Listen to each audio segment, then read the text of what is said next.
doing some preparation to move the Starship. I'm just getting my mic set up.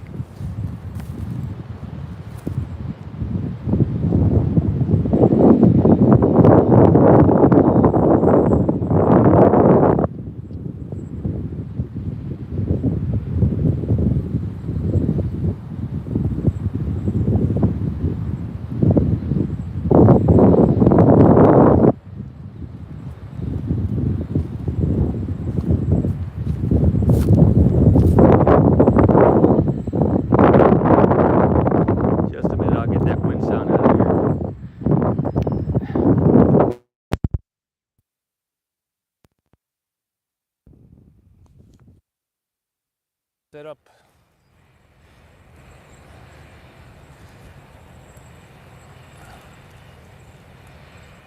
I'm still doing a few more things. I'll be back here in about 7 minutes. Thank you. 7 more minutes, I'll be back.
Okay, just getting started here.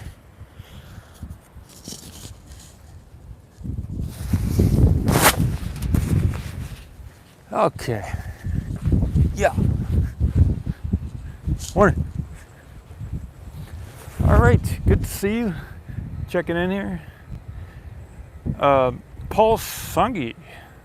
I'm doing well. William, good morning. Rourke. Helena, good evening. Yes, thanks. So there's an intermittent road closure this morning. I don't remember what it was, but it's coming up in the next couple hours. Not necessarily right now, but they are probably going to be moving the Starship toward the road. You can see the sheriff's over there on the bottom right. I'll get some closer shots here.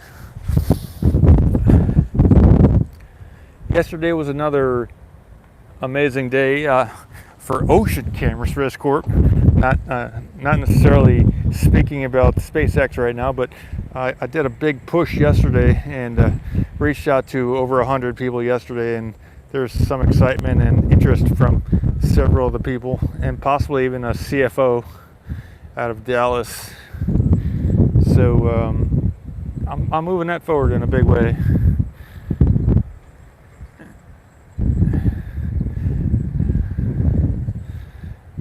I've still got over 1,000 more people to contact.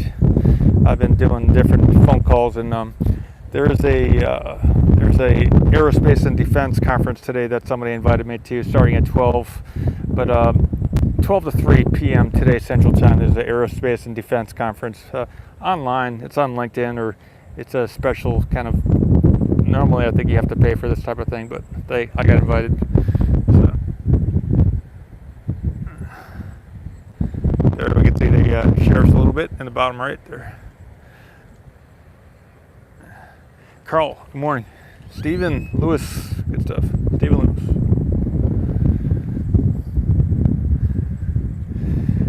If any of you live in the United States and you have any interest in getting involved in a Ocean Camera Space Corp mission to another moon, reach out to me.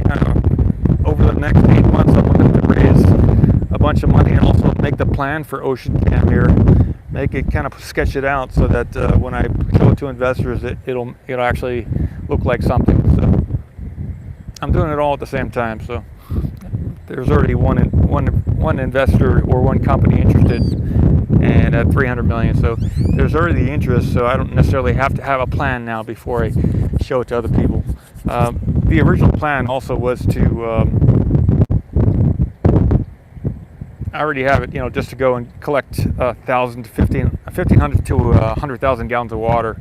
Now the 1.5 trillion all the way up to over $100 trillion in value at today's prices. So even if the price cuts in, even if we divide the price by 10 of water in space from $1 billion per gallon to $100,000 per gallon in deep space, it's still going to be a $10 trillion valuation at 100,000 gallons, or so it's still going to be worth something.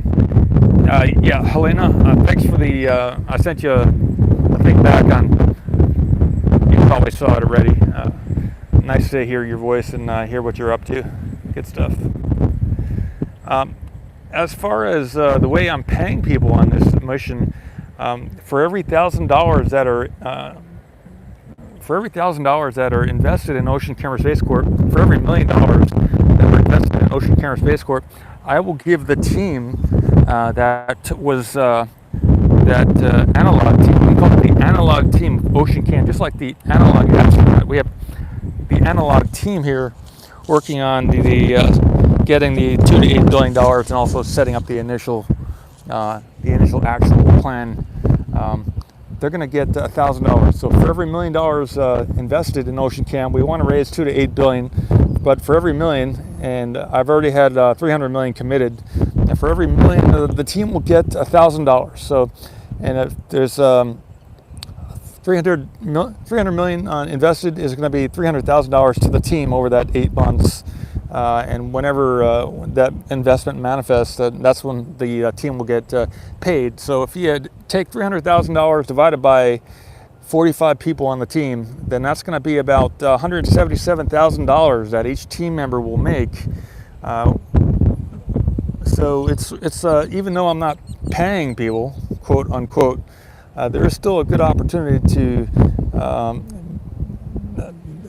That was $8 million divided by 45. That's where you get 177,000.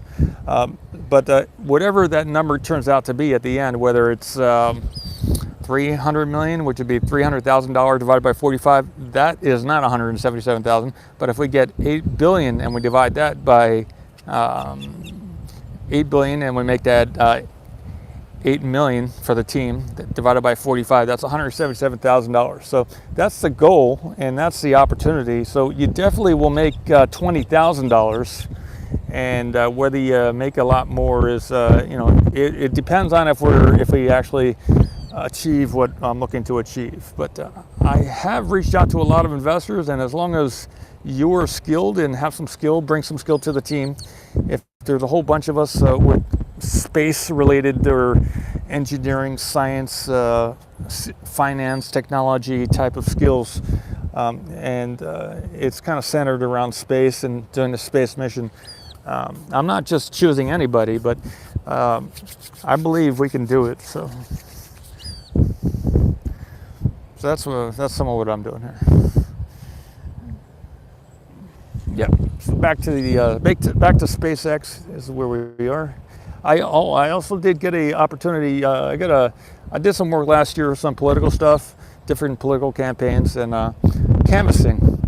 So I got a canvassing job offer in. I guess I'll get on camera for this. This is important. I got a canvas. Good morning. The sun's just starting to come up over the side over there. The wind's coming from the north, so it's a little bit windy. I got a canvassing job offer for Dallas, Texas, starting February 2nd. So I accepted the position. I'll be making at least $4,000 a month. So that'll keep supporting what I'm doing here. And whenever they decide to, a lot of times when they do a launch, SpaceX will invite in photographers and media to come and get the pre-event download, if you want to use the word, the pre-event information, attend the thing, and then photograph it or do whatever doing it. So when they send that email out to the media at SpaceX.com, if you'd like to get that notification, I believe they'll give us notification when they're going to launch it. So it's good for me to go and get some work and make some money. In the meantime, they'll be continuing to work on stuff here.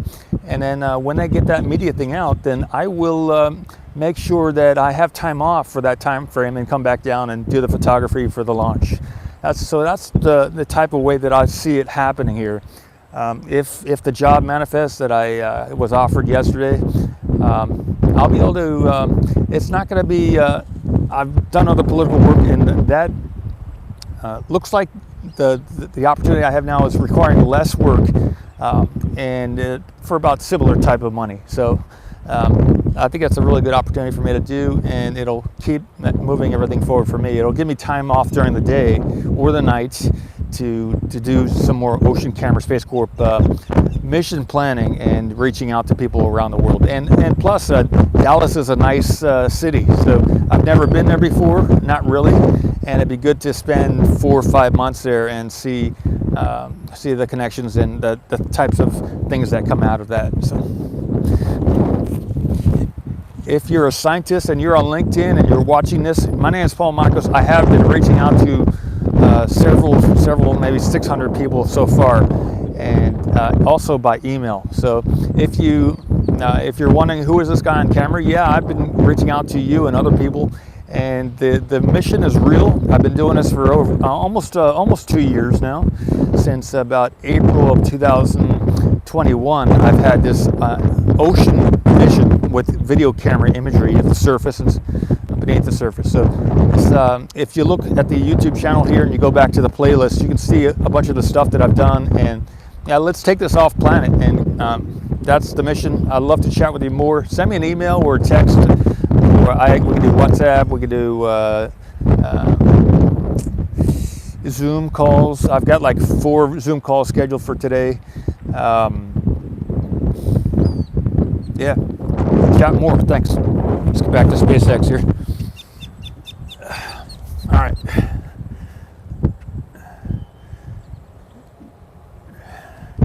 All right, let's get some zooms.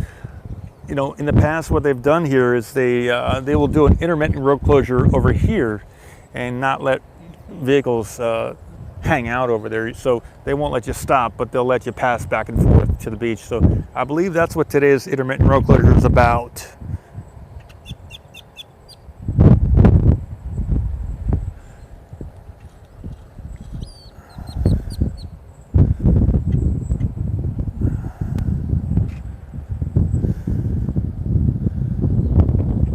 Yeah, I'm sorry I couldn't be here yesterday. I have gotten other things where they got the Starship off the booster there, and I haven't gotten a lot of viewership from it. So even though I spend like a whole day here, 6 hours, I might only get $6. So that's why I haven't been focusing so much on spending time to get those moves of the booster, because or the Starship, because a lot of times it turns out to be less than $10 for many hours of work.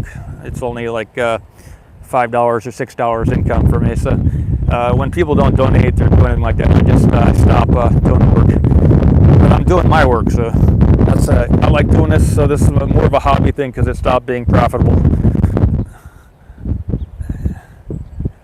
This year, several people have offered to send me a PayPal, but none of that has materialized. So this is purely I mean, there's a decent amount of people that supported through the memberships. So it's around $200 a month that I'm making from this.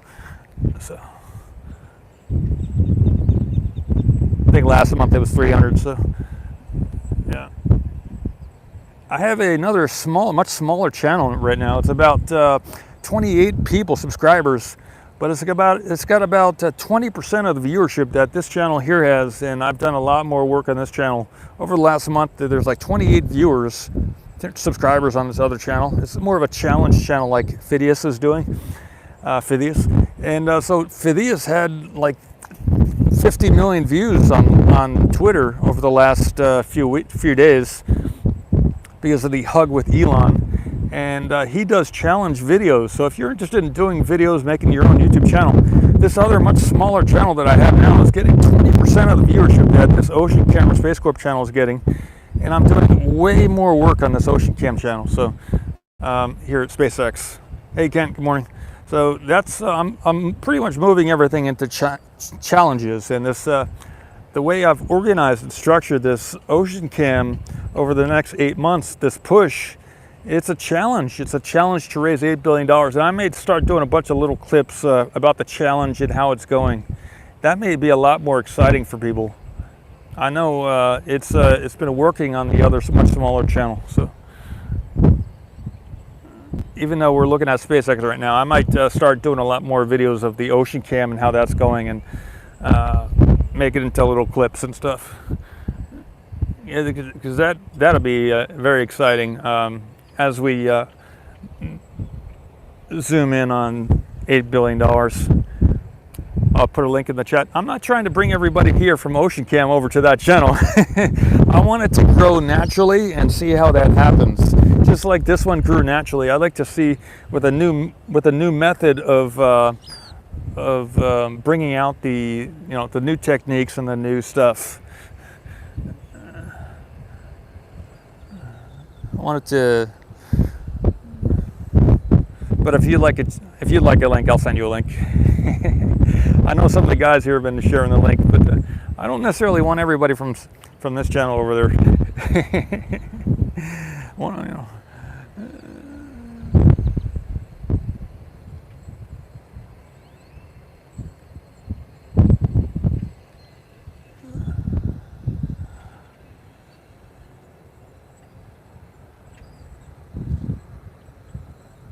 Yeah, it is. Thanks, Tony, for the weather. It is partly cloudy with temperature of 54 Fahrenheit, so it's much colder than a few days from yesterday. 12 degrees Celsius. The wind is from the north at 11 miles an hour, 18 kilometers. And so 11 miles an hour wind, 54 Fahrenheit, 71% humidity. Yeah, so it's more humid than even yesterday. I think we had 100% humidity yesterday or the day before. And the wind was stronger as well, so it's a lot less windy, cooler, and less humid. Yeah, it's chilly. Thanks, Tony.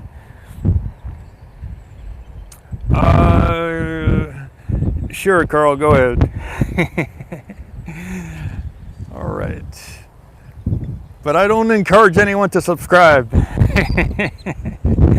Yeah, sure. If you like to check it out and subscribe, you're welcome. Thanks, Carl. All right, there it is, everybody. So,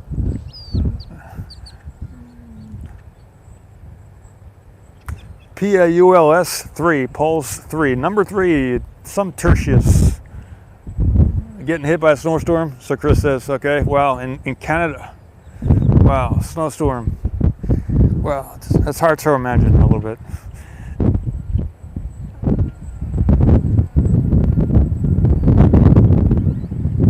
There's a book on advertising or on sales that I read. It was a really good book a few years ago, and it was about this kid going to a car lot, and this guy taught him about sales and all the different people and what they're looking for and how to speak to the different people. And at the beginning of the story, the guy tells this younger kid that he had this ring, and the ring had an inscription on the very inside. And then at the end of his teaching to this kid, that he would show him what the inscription said. And so the gentleman taught the kid about all these types of things and everything else. And at the very end, he showed him the inside inscription on the ring, and it said, "Sum tertius," which means "I am third." And then as the story continues, the gentleman goes away or whatever, or several years later, he comes back to the owner of the car lot, and the owner told him that the man who the kid was talking with all that time never worked there, and he didn't know who the guy was. So whether the gentleman who taught the kid was an actual person in real life or was some other type of person, he did get some teachings there. Jackie, that's pretty amazing. Hey, Jackie.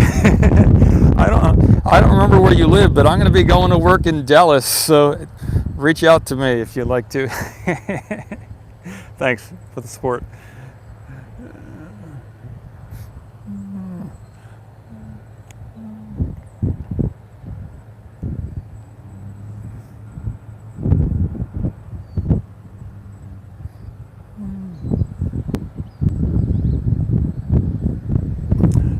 Zoom out a little bit, or I'll kind of do it to the right here.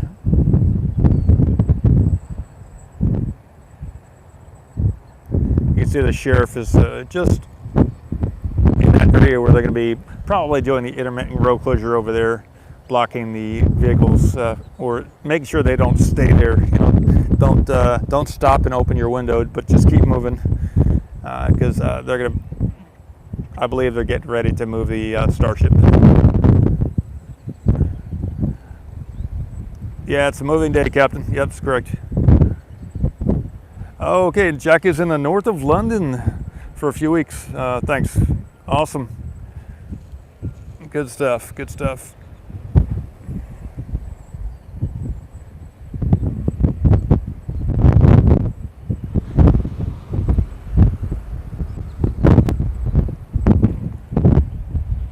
I'm glad you're getting around, Jackie. It's good to see stuff, see the world.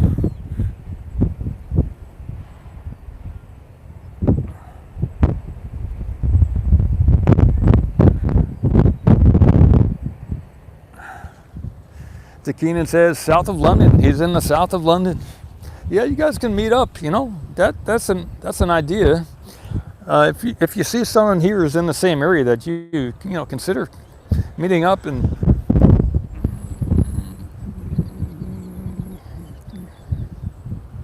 Be kind of cool if you guys post some photos. Yeah, Sir Chris says they're saying an intermittent road closure. What time did they say, Sir Chris? I looked, but I didn't remember the time.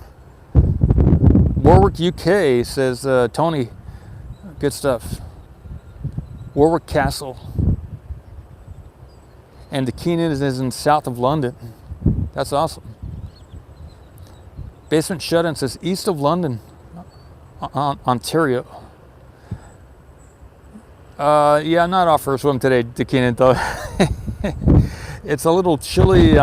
Someone a few days ago, maybe a week ago, mentioned I should go swimming. I was standing at the ocean here, and the guy said, "You should jump in." I was like, "I will eventually. Thanks."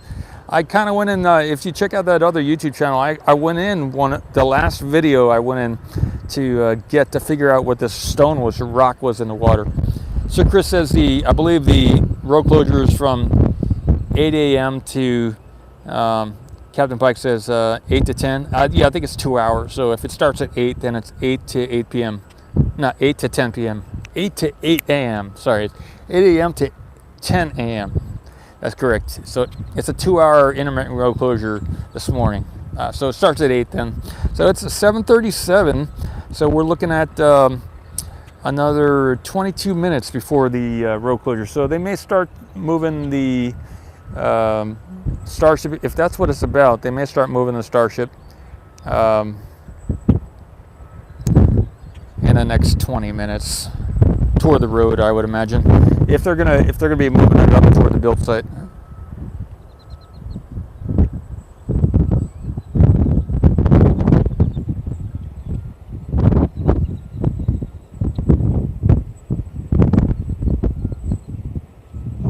$8 a.m. to 10 a.m. Okay, but yeah, so if it's a 2-hour road closure, they could kind of stretch out when they actually do the move of the Starship. But yeah, so it looks like there is another sheriff at the entrance of the main gate. I'll get some close-up shots of the 2 sheriffs here. That'll be worth seeing. This is a new phone that I got, so it may not be as good as the other phone I had, the other iPhone. Let's see. Yeah, we can't see it from this height. Let me. I'm gonna raise up the camera here. Here we go.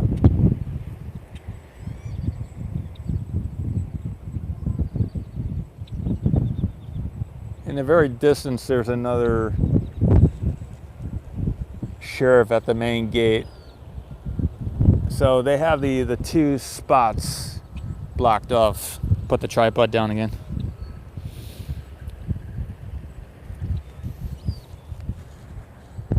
Okay. Yeah. Okay. So that is Jenny's truck here, everybody. If you're watching over there, Jenny, I apologize for getting your truck. Unless you like it to get out there, but RV, it looks real nice. She's done a lot of the artwork here at the SpaceX. We're not currently friends, but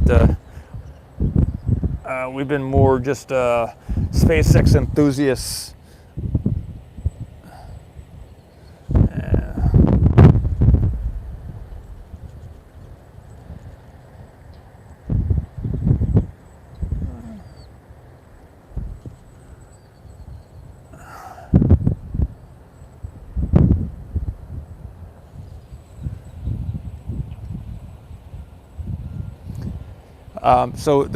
Okay, someone asked if ship 25 is off the pad. I believe ship 25, I believe it's on the pad, but don't quote me on that. Tony asked if it's off the pad. I thought it was pretty firmly on the pad. I know there is a big crane that I saw last night when I came in. The crane is down, and thanks for that message, Tony, yesterday.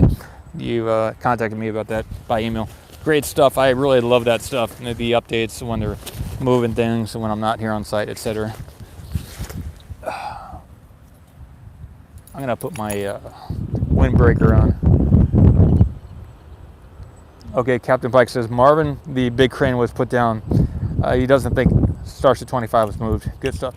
So, if for a move today, it looks like we're looking at the Starship 24 would get moved.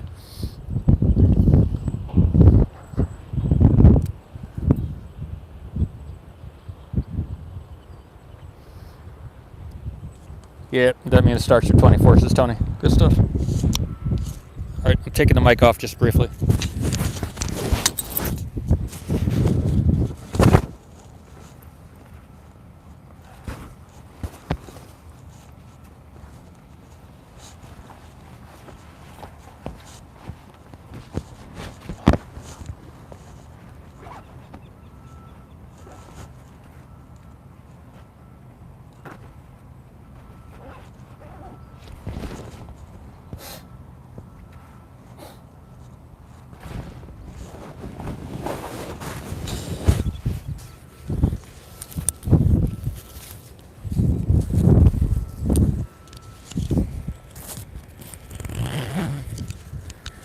got the mic again. Putting it. There we go. That's much warmer. I'm much warmer now. Let's see.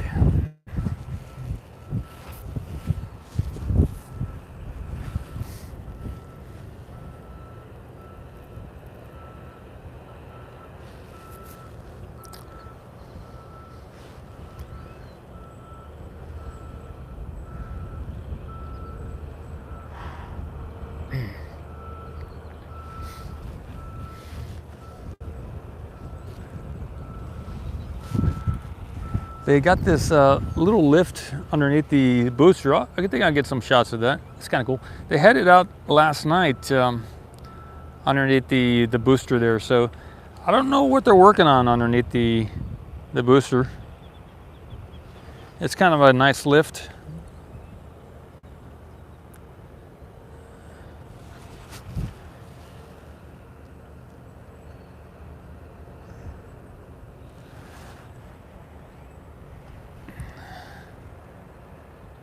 You see that red lift underneath there. I may get some higher quality shots today. Maybe do a kind of a video montage. I don't think it's a montage. A video. I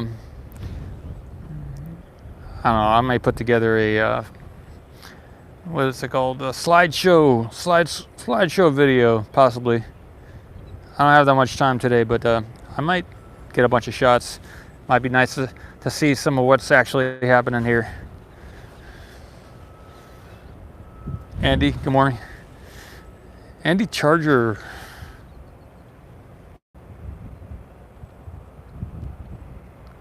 Okay, Captain says maybe they're going to be working on Starship 24 for a final launch configuration type thing. Launch prep. So there, you guys are thinking that they're looking to do the Starship 24, huh? You think they're gonna have that as the final one that goes off? Okay, Captain says the crane lifting points have been removed and tiled. Oh, have they? Yeah. Oh, yeah. That's what they would be doing, huh? Yeah. So they would remove the lifting points at the top of the Starship there. FTS hardware flight termination system. Is that what that FTS means? In final inspection. FTS, does that mean like if it goes off in the wrong direction, they can blow it up? Is that what that means? FTS? I'm not necessarily familiar with what that means. Flight termination system or something?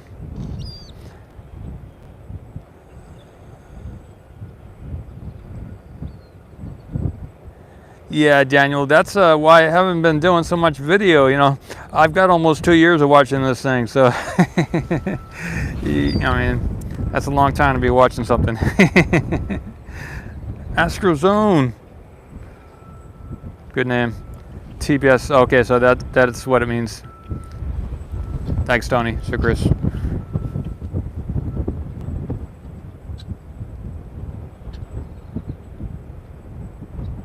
Okay, you're seeing maybe on the far side the flap on the far side on the top, maybe missing a tile, possibly.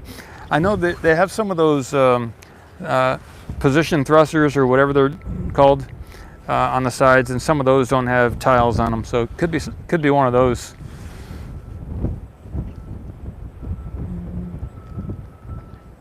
But you probably know about that already. I don't know if.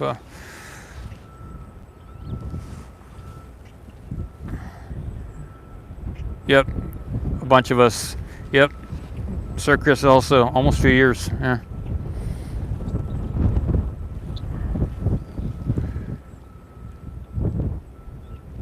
Okay, Andy says about 20 to 30 degrees around from the flap. Yeah, so this angle probably can't get it. Yep. Okay. Good to. All right. If I do some close-ups with the other camera, I'll be sure to look for that and see if I get that on camera if it's there. Yeah, loving it. Well, it's been a good adventure so far, and it's fun being able to keep moving things in an interesting way. Yep. Hey, Jill. Good morning. Yeah, we got some strong wind right now.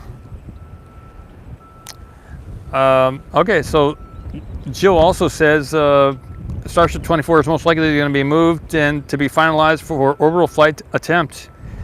All right, yeah, many more to come, huh? Yeah. So the consensus here is that they're going to be keeping on using this specific Starship for the orbital launch.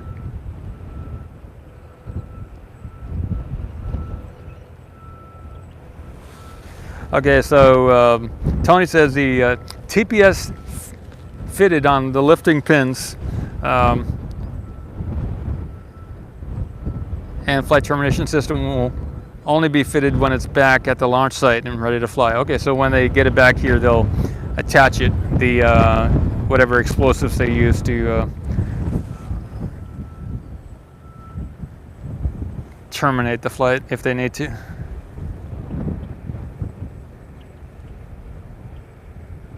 Cool. Well, we got some interesting times ahead for us this year. If this thermal protection system, okay, that's good. Well, that's not a lot of work that they would need to do if it's just, you know, there's probably a lot of little things. Maybe not so little, some bigger things.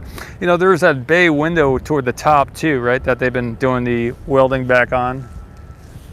So it'd be interesting if we see some work with that.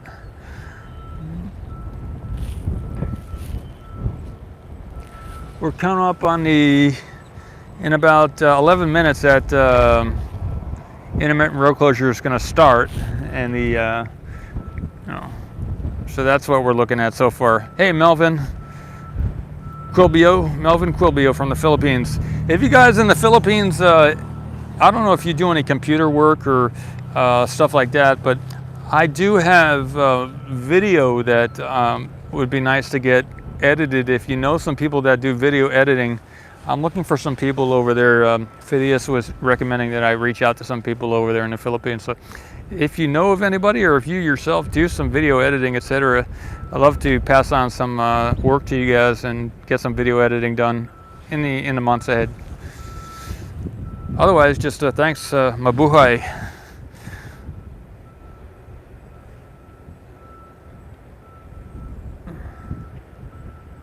Hey, affiliate. So thermal protection system fitted. So Tony says on the top there, they would take off those lifting hooks or whatever they're called, cover them over on the top of the nose cone, and then thermal protection system. SJ, good stuff. Nice to see you. I know a little bit of Tagalog language there. I had a friend in Hawaii, and he is half Filipino or maybe 100% Filipino, I don't remember. Mozo Montero, and he would also say mabuhay. He owns some land over there too, but he's been there a few times. He liked to say that a lot.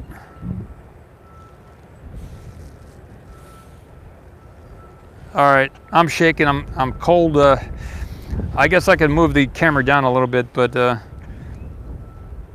so those are the lifting pins on the top there.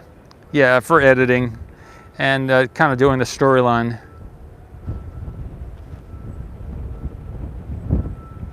Jill says Starship 24 needs repairs and final inspection for flight attempt. I'm gonna go get the umbrella from the truck, and that'll keep the camera from moving so much when I hold it. So I'm gonna go get that. Just a minute.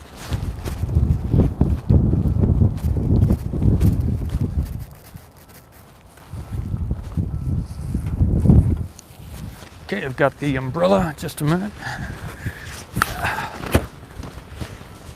Okay.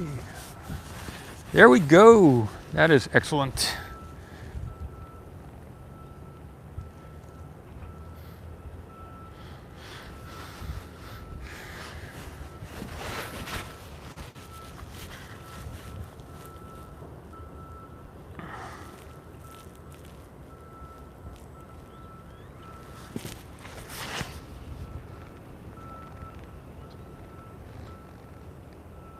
Hey Juan, yeah, the camera rig is good.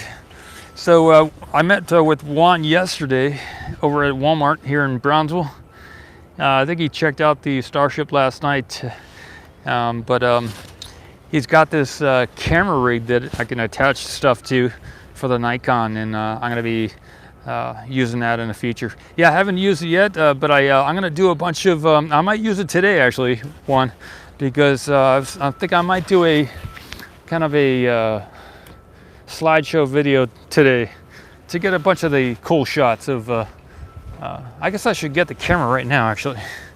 Yeah, I'm going to go get that, no, I will get some shots with the other camera, but not at the moment. That's a good thought though.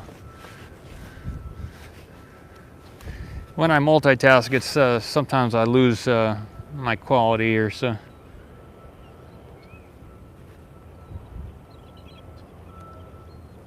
Leave it assembled, yeah, I think I will. That's a good idea. So he's got this contraption that attaches to the camera, and it's got some handles on each side, and you kind of direct it like you're flying a plane or something. He can direct your camera like it's an airplane, and you can also attach stuff to the top of it too. It's like this frame that fits around the Nikon camera.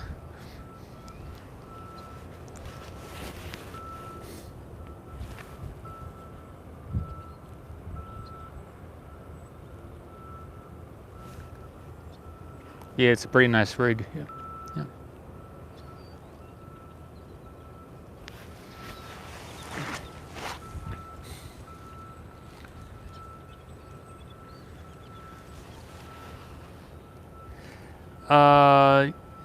Kenny asks about Jessica Kirsch. He says she frequents a site. I haven't seen her down here, but maybe when they get closer to a launch or something.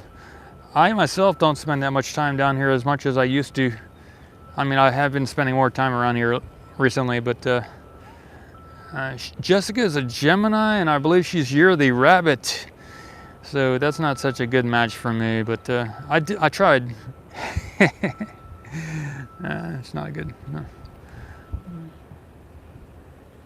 She's more of a get up and go kind of person than I am. You know,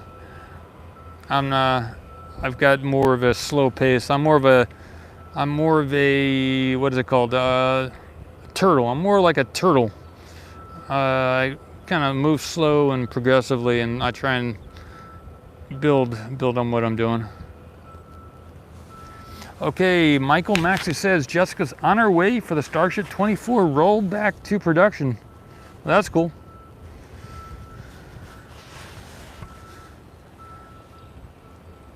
I've been a millionaire before. In 2000, after my dad died in 2006, it broke up the family, but two of the kids got some money and one of them didn't want the money. So I had $2 million for about 4 to 5 years, and I spent it on a lot of big projects. So I know what it is to have money and then to blow the money on good deeds. Good deeds don't. There's another call coming in. Sorry about that. Hopefully, I forgot to put on the do not disturb. Let me know if we still got some visual and audio here. I forgot to put do not disturb here on the phone. That may have messed up the broadcast. So.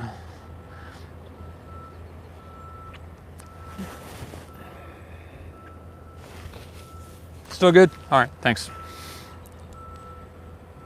Good stuff.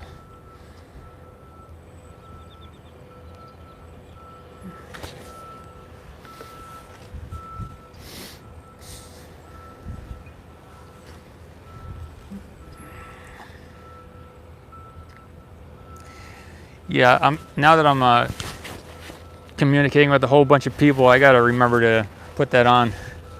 Good stuff. People are gonna be calling me all over. It's good to get the calls, but yep, not right now.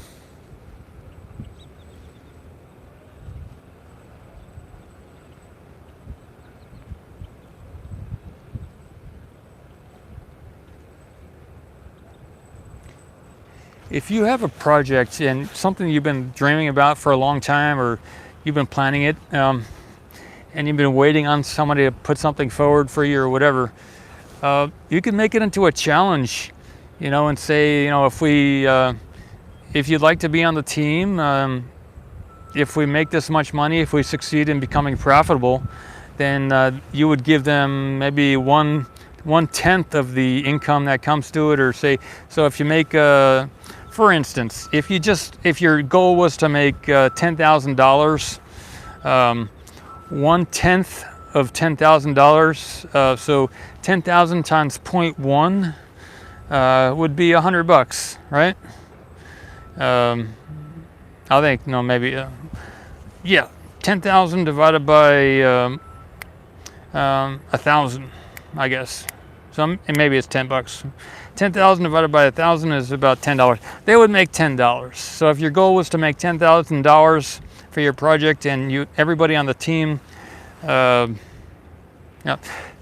multiply it by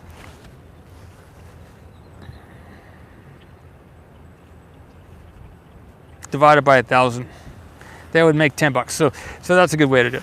If your goal for your business is to make $10,000, and that's holding you back from contacting a lot of team members and other people to join, maybe you could find a couple thousand people on LinkedIn and other places, reach out to them and see, figure out what your plan is for your business, what you want to do about it, with it, and say you're going to need a CFO, CTO, COO, and all the different people on your team. Write it out all on paper, write out what your business plan is, and then contact as many people. Well, divide all those people into groups that you've found up. This is what I did. Divide them all, but put on one page who can be all the different CTOs, on another page all the people that you would contact to be a CFO, another page all the people you would contact to be maybe a scientist, and another page all the people you would contact about being an engineer. So have all these different groups with all these names of people on the different job considerations for your company. And then when you're ready, contact them all and say, hey, I've got this challenge. If you'd like to be part of it, this is the goal, and this is if we are successful, you'll make this percentage of the income, and it'll take so many months, and do you want to be part of it? And maybe they don't want to be on the team, but they would be an advisor, or maybe they'll be an investor possibly, or maybe there'll be some type of business partnership. So there's a bunch of people outside of the United States who I've contacted about the OceanCam mission here, who, since they're not in the United States, can't be on the team because of ITAR restrictions. But maybe they could be an advisor, or maybe they could be a business partner in some manner or form. So there can be some other types of things. They don't have to be on your team for it to be still some possibility of interaction, even though they have these great skills and talents. They could still be an advisor, I believe, or they could be a partner, a business partner, or some kind of future opening for some collaboration. So that's what you can do for your thought, or your concept, or business. Write it out on paper, find out at least 1,000 or more people you'd like to contact about it. And when you're ready, you don't have to have money. You just have to have the concept and make it into a challenge. So the challenge could be to raise so much amount of money over a year or 9 months, so that you can go forward in a big way with your mission. And then the team can help you. See, I was doing a lot of the contact work for calling investors, or calling different people, or writing emails. And if you have a team, then the team, you're multiplying your capability. If these people have skills that you need anyway to accomplish what you want to do, then these people can do the same work that you're doing, and maybe you do it 65 times faster, or however many people are going to be on your team in the beginning on this challenge group. And at the end of the challenge, maybe not everybody makes it onto the team, but everybody that was in that challenge gets some of the profits from the work that you all did. So the challenge could be a challenge to get on the team, and that's what I'm doing here at OceanCam. So a challenge to get on the team, or just a challenge to achieve to move the goal forward, and there will be a payoff if we're successful.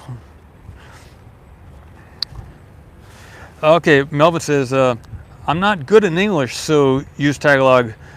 Mas gusto ko panurin ang video mo kesa sa iba kasi early morning palang nag. Some good stuff there, Melvin. I'll keep reading it just because so later I'll understand. Palang nag start kaba agad sanga video mo. Some good stuff there. It's in the chat and it'll be here forever. I'm not gonna read it all. Good stuff, Melvin. Tony says, I can make tea and coffee. That's good stuff. And I'd like to put some honey, some raw honey in the coffee there. Michael Maxey says, everyone's expecting a Booster 733 engine static fire in the coming days. In the coming days, you think so? That would be awesome if before the end of January 2023, we saw a 33 engine static fire. That'd be awesome.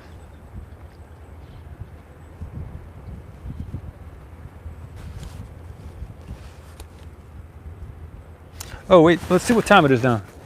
Oh, it's 8:03 right now. I think I might know who that person was calling. 9, yeah, we're good. No. Today's going to be an exciting day. It is already exciting, but it's going to continue to be exciting throughout the day. It's going to be an awesome day. The only reason I have it showing on the bottom right here is because they have a sheriff over there, and that might be something for us to see if the sheriff gets more active over on the bottom right with the flashing lights. We may see the Starship move to the right and start moving toward the exit. If not, then maybe we will, maybe we won't. We shall see. We shall see. But if you'd like to reach out to me and contact me about what you're doing in life or your business or whatever, or your hobbies or whatever, yeah, send me an email or send me a message somehow. And it's good to hear Helena contacted me yesterday. Again, we've been using, what is it called? Telegram. And there's another, so she sent me like a voice message and it was fun. Captain Pike says, we're on Elon time. So launch could be next week. We're between today and June. Captain Pike says, maybe Amazon has an Elon watch available so we can keep track of time. So Captain Pike says, maybe there's a special Elon watch that'll keep track of Elon time. That's an interesting concept. Okay, Tony says, he's waiting for the chopsticks to open. Okay, yeah, that would be a good indicator, huh? I wasn't sure how it would happen today, whether they just move it out away from the tower there, or whether they would open the chopsticks. I guess that's what they need to do, huh? Open the chopsticks. That's good stuff.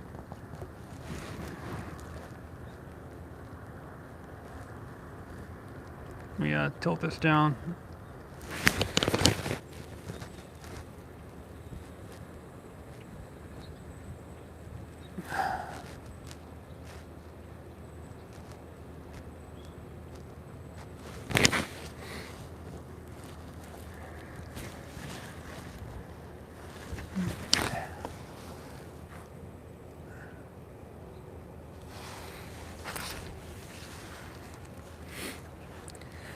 Whew.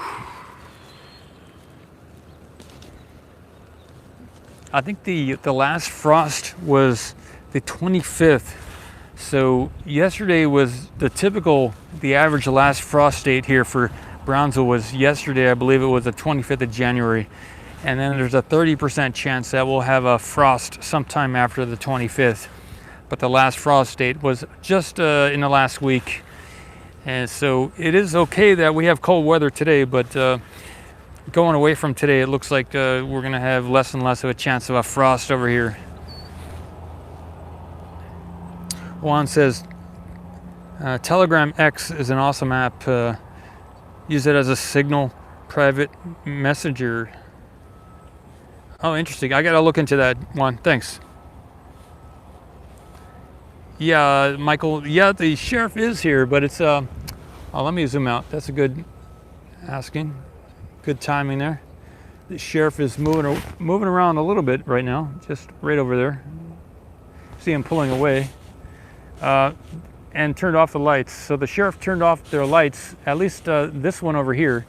I don't see another one at the far end, so they may have, we'll have to see what happens with the sheriff, but they don't currently have any lights blinking right now. So the sheriff moved and turned off his blinking lights. So I'll get you that shot again if something changes there.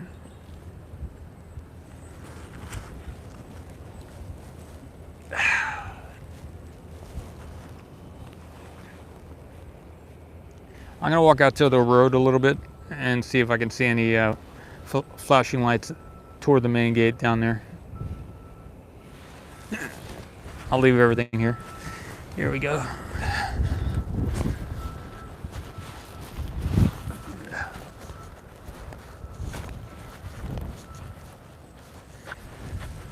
Okay, over toward the main gate, there is I believe a methane tanker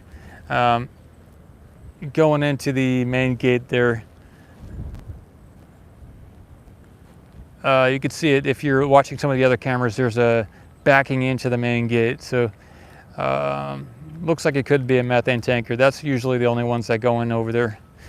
But I don't see. Okay, there are some. Looks like maybe some white cones on the road. So it looks like they are going to be moving something, because they do have the white cones on the road. I believe that's what I see from here. Let me,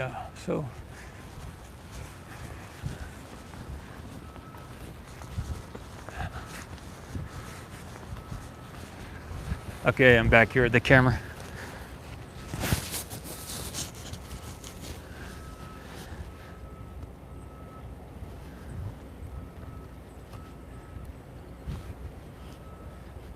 So there were no sheriffs on the road that I could see when I walked out to the road from here. So that's something that's changed just in the last few minutes.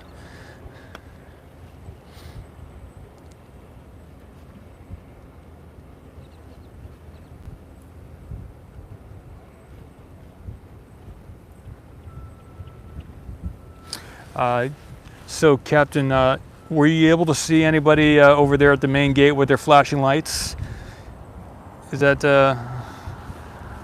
maybe some of you all that are watching the other streams can let us know if they have still some activity there with the sheriff or not. Yeah, we got birds here. The birds are good because they eat all the mosquitoes. We had a while back that I proposed that we have a lot of launches over here because the fire at the bottom of the booster would maybe burn away a bunch of the mosquitoes. Some people didn't like that as a thought, but within a week or two, we had a much cooler blast of cold air, I believe, from the north, and that took out the mosquitoes. So whether it was the mosquitoes dying off because of the lighting of the fire underneath the booster, or whether it was just the cold weather, the mosquitoes still, nature took care of the mosquitoes. So we don't necessarily need a lot of rocket launches out of here to keep down the mosquitoes, but it did happen anyway within a week. Okay, let's see.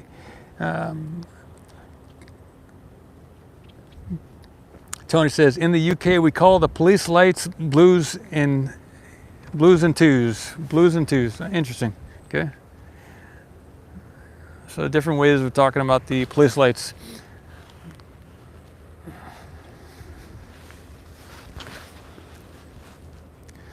Interesting.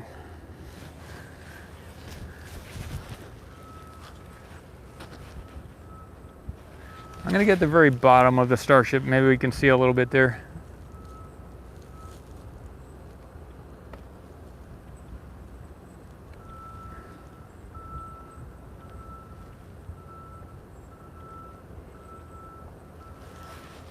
It's currently 8:12 in the morning. So it looks like it's sitting on a stand. Basement Shut-in said they fogged for mosquitoes last week. Yeah, I did see some of that too.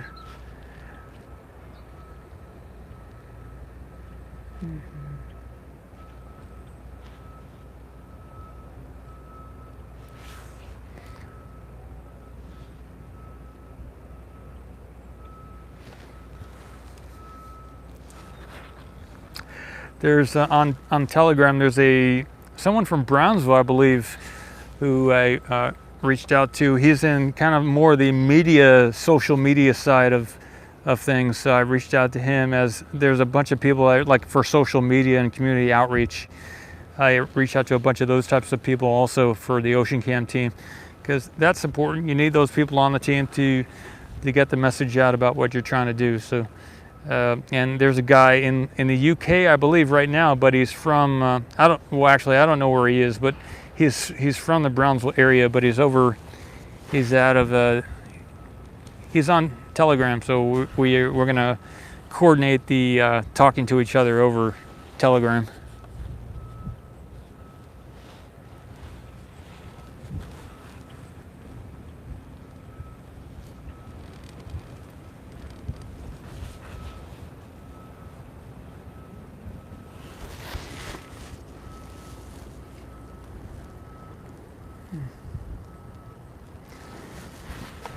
You know, as far as paying media people and other people like that, when it comes to PR,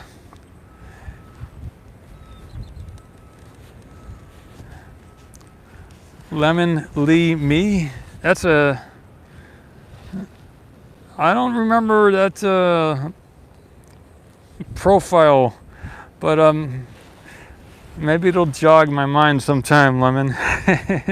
There's someone here in the chat called Lemon Me Lee, or I think Lemon Lee Me. Yeah, Lemon Lee Me. Leon. Oh, Leon. There we go. Leon. Oh, yeah, I remember a Leon. Okay, there we go. Sorry. If you take the M out, it's Leon. I gotcha. Lemon lime. Okay, lemon lime. Oh, there we go. Lemon Lee Me is lemon lime. I got you.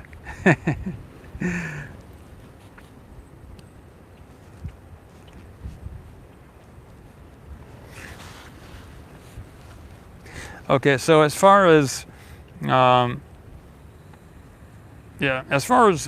PR people, if you have a new business and you're thinking that you need to hire some public relations people, etc., just keep in mind that a lot of these people will ask you.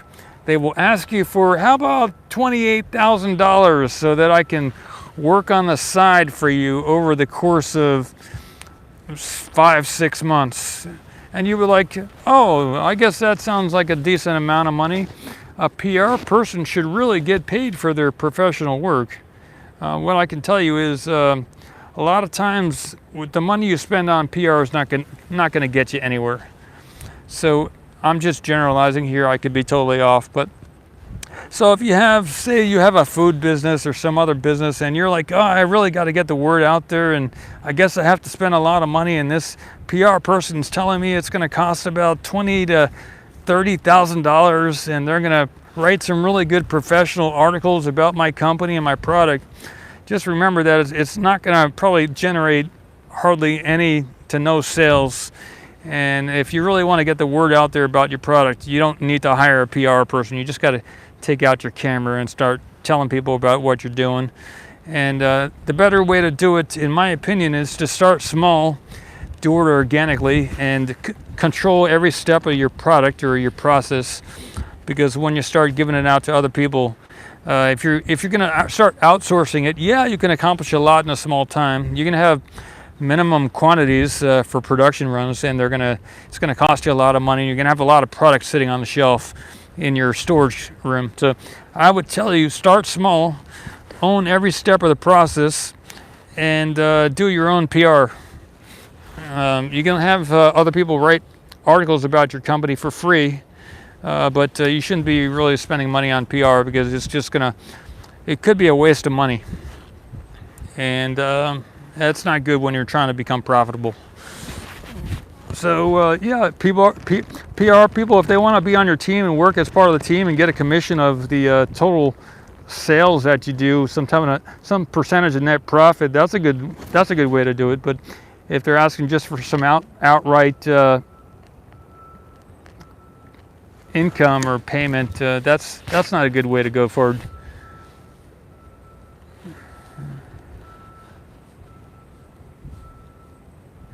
Okay, well, it's good to know you're stepping up again, Lemon Lime. Gets to see you again.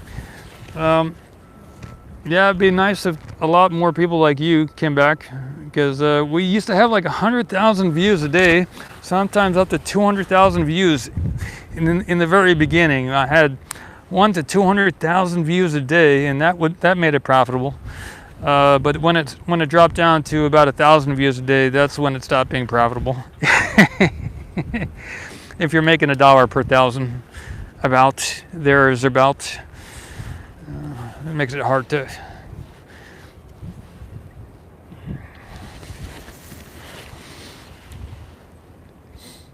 Unless you start branching out like I'm starting to do with challenges, then it's not about what you're photographing. It's more about the story that you tell.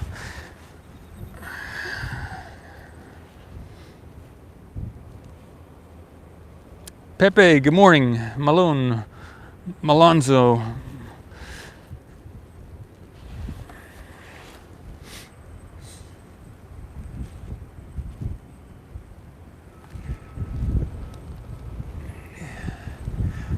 So far, we've been here an hour and 8 minutes, and haven't seen hardly any activity, but we have had a good discussion, I believe, with the different possibilities and things. Michael Mack says, for startup company, PR is important, but should be part of commission of sales or orders received for the marketing. I believe so. Michael's saying that same thing. Not a flat rate up front for payouts. Yep, some type of commission, percentage of commission or of sales or orders received for the. Yeah, I'm with you. That's the better way to do it, Michael. Yep. I was a novice in the 2007 to 2009 time frame for a food manufacturing company I had out of Charlottesville, Virginia, and I got scammed by some people.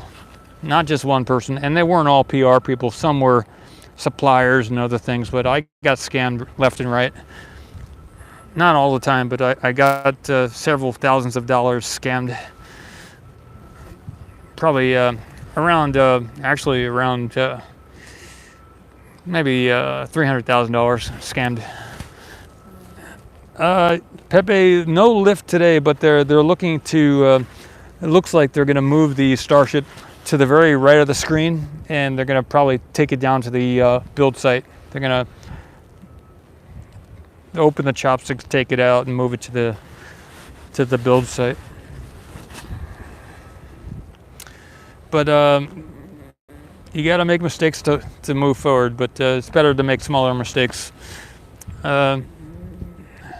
César Román Perón, muy buenas imágenes. Te mando un abrazo desde Argentina. Good stuff. Gracias, César. Nice to see you.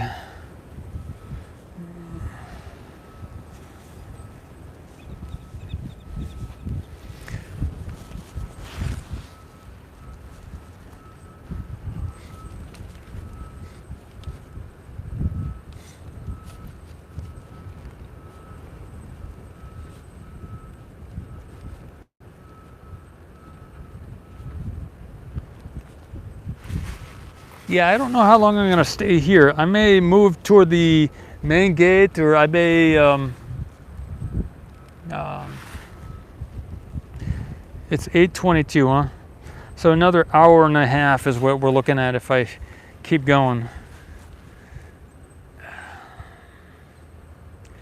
I may move toward the main gate and get out the other camera. What do you think? Is this an interesting enough shot to keep going for another hour and a half, or should I do something else for a while and wait till it gets moving again? Michael says the plans are to remove the crane lift catches on the nose cone and put the TPS tiles on their place. Yeah, okay, that's cool. That's good stuff. Some of the speculation was when it was on top there with those things at the very nose cone, whether they could just reach up there somehow and remove that while it was still on top of the booster. But I guess if maybe SpaceX did put out, they've been doing more announcements on Twitter.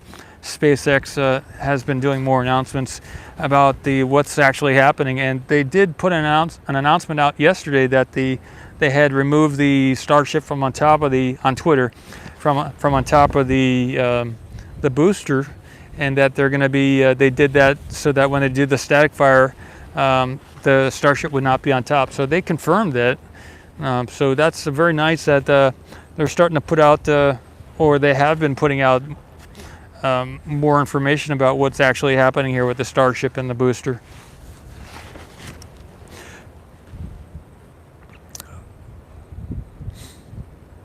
Peter Speck from Cornwall, Virgin Spaceport home. Awesome. Thanks for saying hello, Peter. That sounds awesome. Cornwall, Virgin Galactic.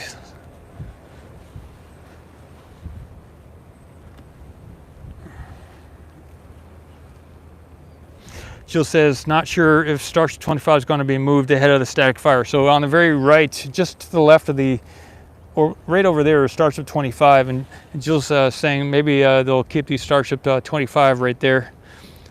Maybe it's far enough away, huh? For or it could be for testing, huh? Yeah. If they did a static fire there with the booster and the Starship 25 was still over there, yeah, that'd be a good test to see how it weathers the blast from the booster. Yeah, Tony says SpaceX is now communicating through Twitter. That's a good observation too, since Elon owns Twitter. Maybe they're putting out more info there just because it's a good platform now for cross promotion. Jack, good to see you. Shikoff, I think I've seen you here before. Good stuff.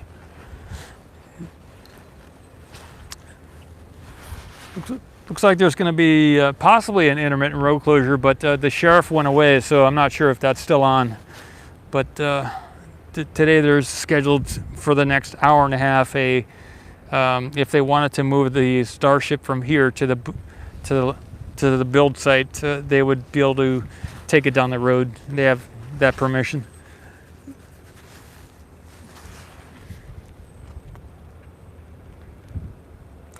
Since Gwynn Shotwell's more so running the show here at apparently at SpaceX, I know Elon had that front and center position, but maybe since he's over at Twitter, I think there was some talk about Gwynn Shotwell stepping forward and doing more activity here, at least on site, I believe, at SpaceX.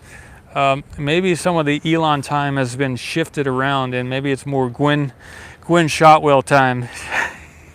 Because I know some of the things that used to happen are a little bit differently. Yeah, I believe things are happening. The timing of things is happening a little bit differently. That's why things have shifted a little bit, I believe, in the way that the rollout of certain things here at SpaceX. Dave S. asks, who is Shotwell? She is the president here at SpaceX. The president of SpaceX is Gwynn Shotwell.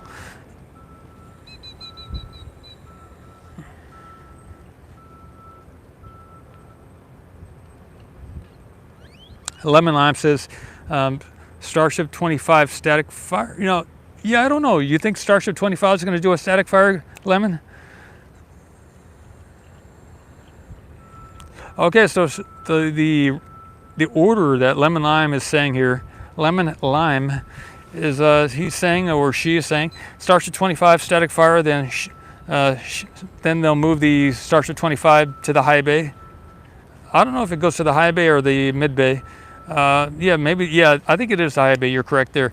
So Starship 25 static fire, then move it back to the high bay. Then Booster 7 static fire is your guess. Good stuff. I like it. Lemon lime.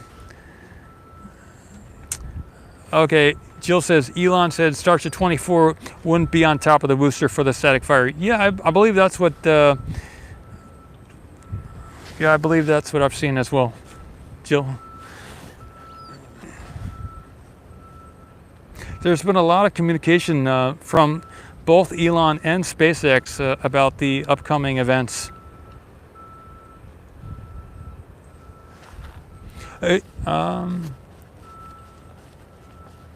Okay, let me correct. I got correction from Lemon Lime and also Michael Maxey.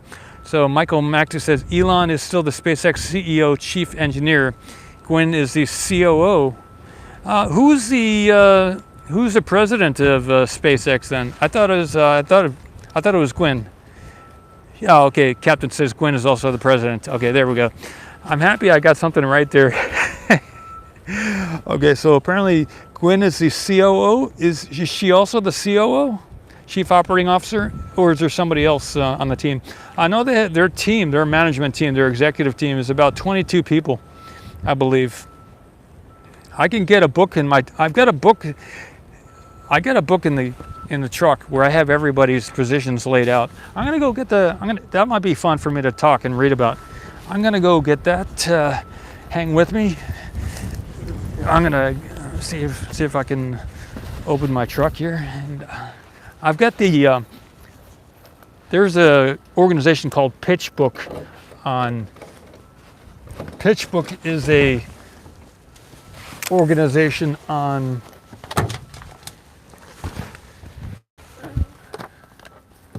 online, and they have it's kind of like LinkedIn, but it has more elaborate information.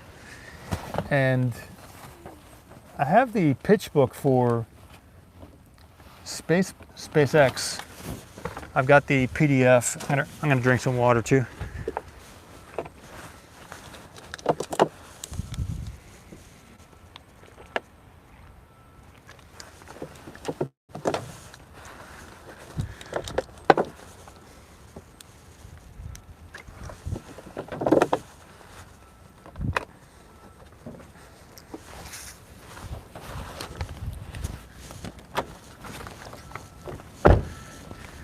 All right, I've got the 40-something page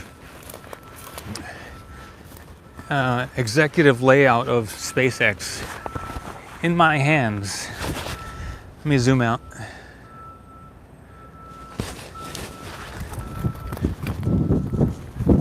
This is what it looks like.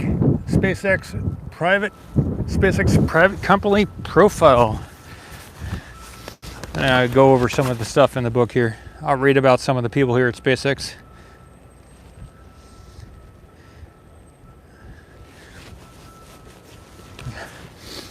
See what the chat says. Okay, I'm going to read about the executive team here at SpaceX. We'll get everybody's correct position. Okay, I've got the page. All right. So,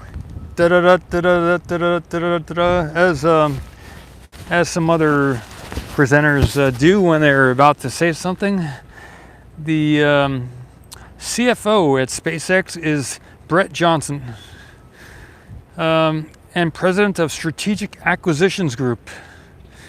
Okay, the COO and the president and board member is Gwynn Shotwell. So she's CEO. No, she's a COO, Chief Operating Officer, as well as the president. Gwynn is the COO and the president.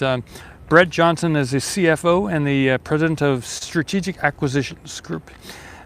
Tim Hughes, JD, is the Senior Vice President, SVP, and General Counsel. So he's an attorney, Tim Hughes. I think general counsel means attorney. But Brian Gower is chief marketing officer. Jamin Gallman is the head of diversity, inclusion, and learning at SpaceX. Emily Shanklin is the senior director of marketing and communications. If you're looking to communicate with the marketing people over there, Emily Shanklin. Vice President of Machining Operations is Robert Reagan. So far, all these people are out of Hawthorne, California. Mark Juncosa is the Vice President of Vehicle Engineering. And then there is Elon Musk, co-founder, Chief Executive Officer, Chief Technology Officer, and Chief Engineer, Designer, and Chairman.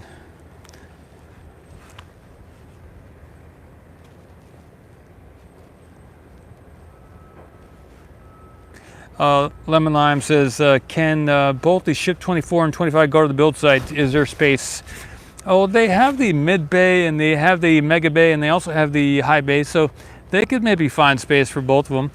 They have that rocket garden as well, so they could move one of the ships back to the rocket garden. You know, they just, I believe there's only one of the Starships over there at the rocket garden at the moment, so they do have 2 spaces open for 2 more ships if they had to move stuff back.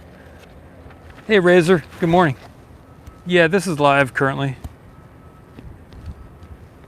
Jill, yep, you're on live as well. Okay, so CFO, I'll say that position once more. The CFO is Brett Johnson. Johnsen. Brett Johnson. The board members, there's 8 board members at SpaceX. You got, I don't know if I should say these names. Yeah,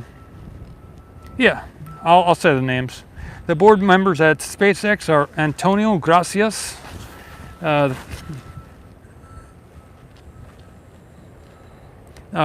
one is Donald Harrison. Another person is Elon Musk is a board member at SpaceX also. Gwen Shotwell is a board member. Kimball Musk, Luke Nosek. I don't know much about Luke, nor do I know much about Kimball, but they're on the board, as well as Randall Glein. And then also Steve Jurvetson is the last board member. As far as 6 months ago, that was the correct data.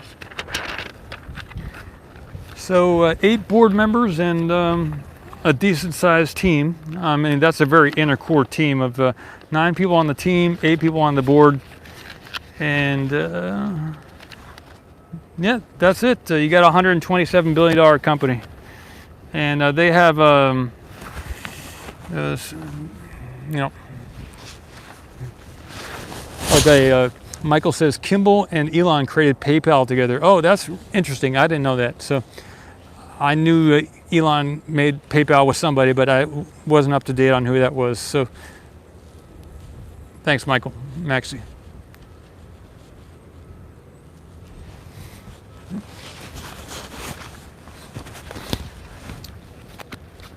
So what I can also tell you is, if you have a business or a company or something like that, and you'd like to learn about some other companies, if you go to PitchBook and you ask for a demonstration, you know, normally they charge over $20,000 for access to this information that I have in my hands. But you can go to PitchBook and ask for a demonstration and kind of an introduction about your company to them and them to you. And you can ask that whatever companies that you ask to be shown, you can ask for more than 2 companies. So, you know, there's thousands of companies in the US and around the world that this website PitchBook has. And oh yeah, there we go. We are on the move. Thanks, Tony. And they can show you the information, and then you can ask for those PDFs of those companies, and they will give you the PDFs for free. That's how I got the PitchBook data on SpaceX, as well as BlackRock and one other company. But that's something you can do for your company as well. Yep, the Starship 24 is on the move. It's good that we have found some filler time there. 8:39 Central Time right now. It is the 26th of January 2023. January 26th, 2023.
Guess it just rolled right out of the chopsticks. They didn't really open the chopsticks for that. I don't think they just kind of rolled it away from the tower there.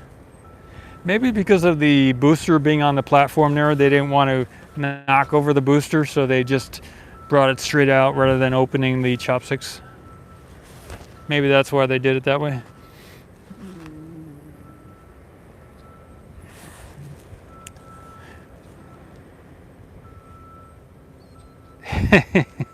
Tony, that's good stuff.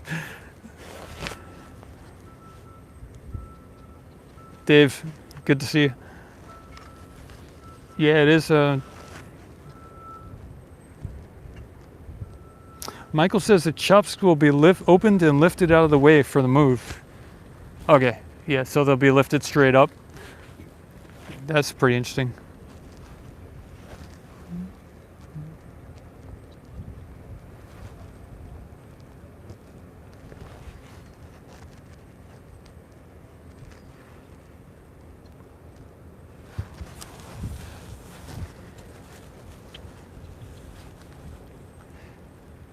Yeah, Lemon says hasn't seen the Robo Dog around for a while. Nor have I, Lemon Lime. Yeah, I don't know what the thing is with those.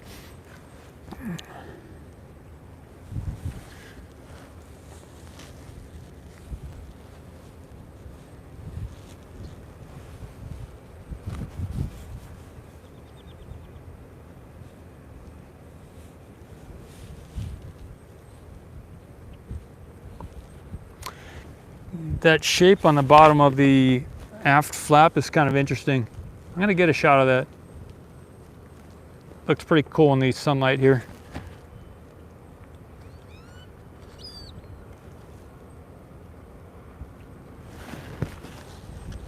That shape of that aft flap is pretty awesome. On the left there, the way it comes down like that, it's a neat design. In the beginning, they didn't have that taper from the side of the Starship out to the flap. That's kind of something they've changed over time. It used to just come out square, but the whole shape of the flap is pretty awesome. Kind of angles down pretty. I like the angle, pretty awesome.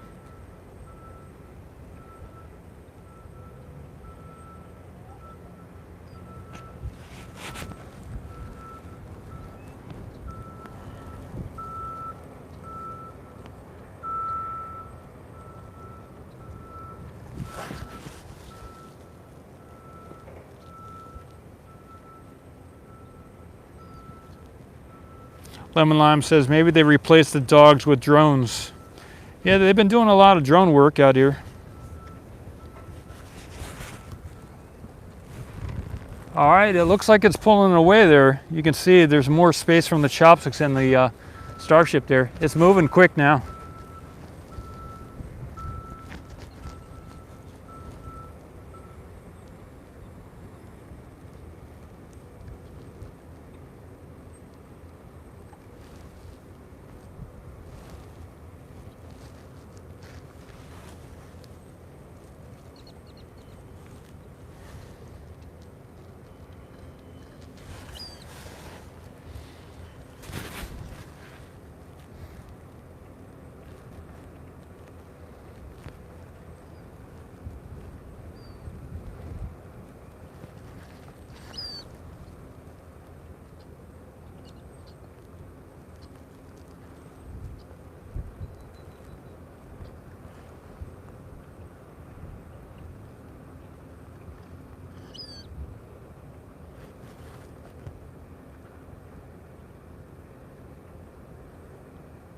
There we go.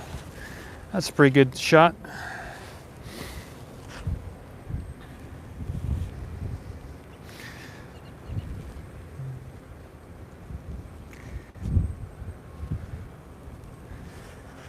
Yeah, it's moving. I'm gonna get a zoom back in. I like it. It's we got some really good lighting right now.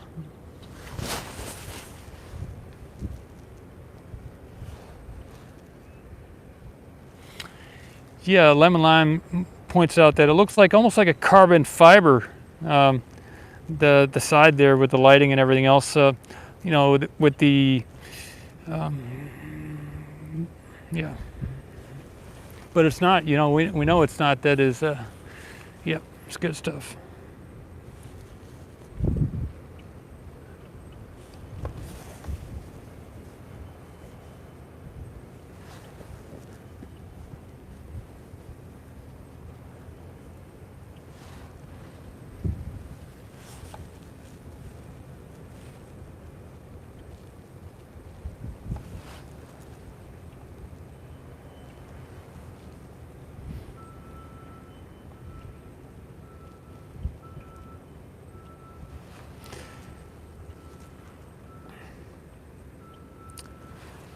Dave also says the flaps look different than the other ship. Yeah. And Tony says the robot dogs were used to detect any dangerous gases left after the static fires. Interesting. Okay. And sub-orbital launches at the launch site. Okay.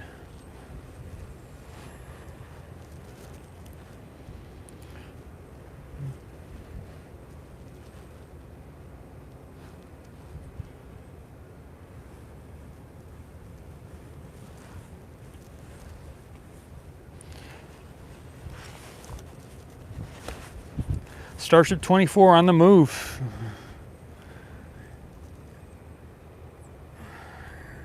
So maybe the next time we see it back this direction, maybe it'll be time for launch in about a month.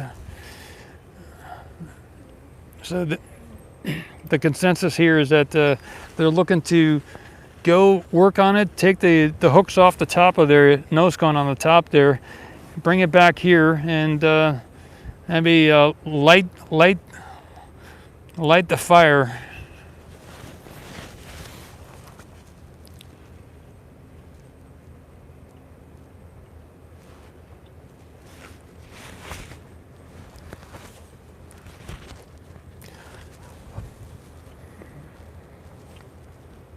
All right, we got Starship 24 on the left, Starship 25 on the right. Going for an eclipse here.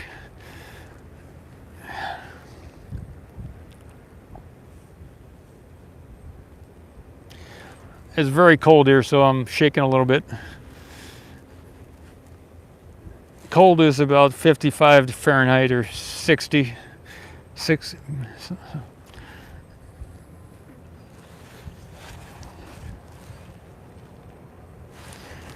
Eclipse in 4, 3, 2,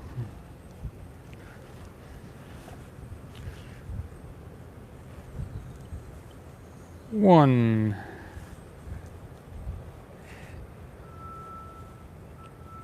And Starship 24 taking over the, claiming the fame. Razor asks, any idea if SpaceX has clearance yet from the FAA? You know, I don't know. A while back I thought they had gotten that clearance, but I guess it's still speculation, still not sure yet. So, good question. Yeah, Razor Rocket, I don't know. Good. If anyone else knows, I heard over the last few days that people were talking about that. They still might need to get that permission, so we'll see.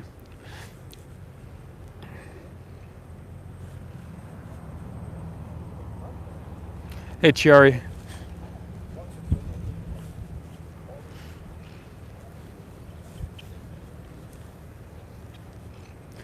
So we will see the Starship pop out the other side there on the right eventually. They're going to have to do that. Intermittent road closure. They still have. It's currently 8:48 in the morning. They have another hour and 12 minutes to do that road closure, or to move it down the road. At least they have permission to do it at that time frame. We're looking here at the launch site in South Texas, next to the Gulf of Mexico.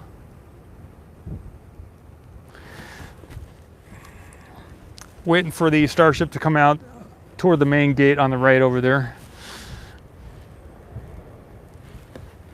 If you're new to the channel, consider subscribing. It's free for the next, for the foreseeable future to subscribe. We do have a membership, $2 a month as well, but if you'd like to subscribe, we have it for a limited time only. There's only so many spaces too. You know, we can only accept so many free subscribers, and then we're going to have to charge a big fee, a big free fee. But for now, it's free to subscribe.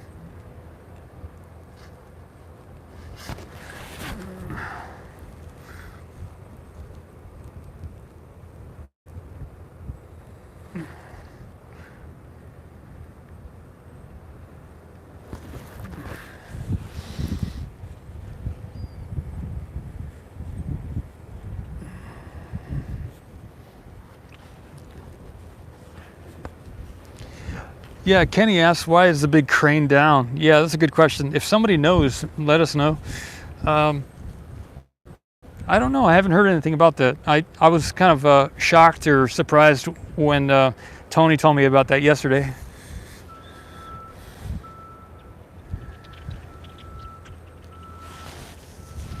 Maybe we can think it through.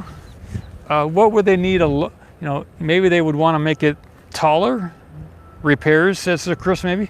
Okay, the blinking lights are now once again on the sheriff's vehicle at the bottom right here, bottom bar of the screen. Tony says maybe to get it out of the way for the 33 engine static fire. That's an interesting thought.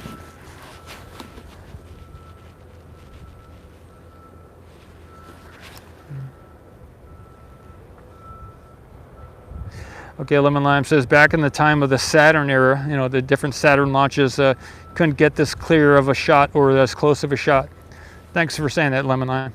It's good, some good stuff.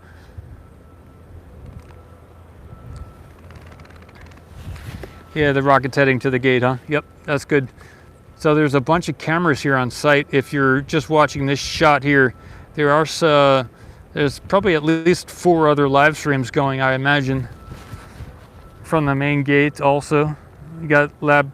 I don't know if Lab Padre is over there. I don't currently see their truck over there at the main gate, but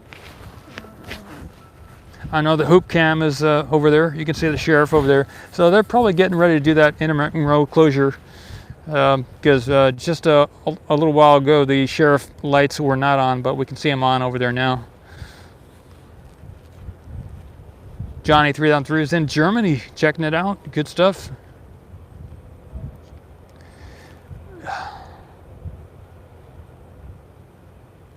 Jill says, thinking Starship 25 going to continue in its testing campaign. So Jill says they'll probably keep testing the Starship 25 there on pad B.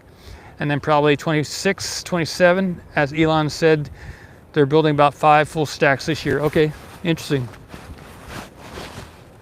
Do you think, hey Jill, do you think those 25, 6, 7 are going to be part of those full stacks, or is there's going to be in addition to the 5 full stacks?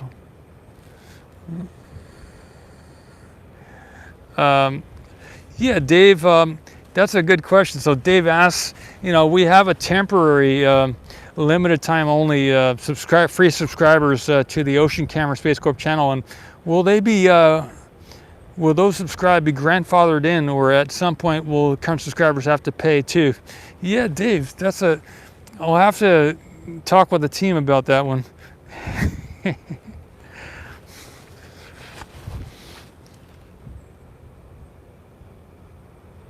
Okay, Michael Maxey, Lab Padre has their rover cam 2 and the neural C covering the move by remote. Okay, so there's some other shots with the Lab Padre. You can check them out at Lab Padre here on YouTube.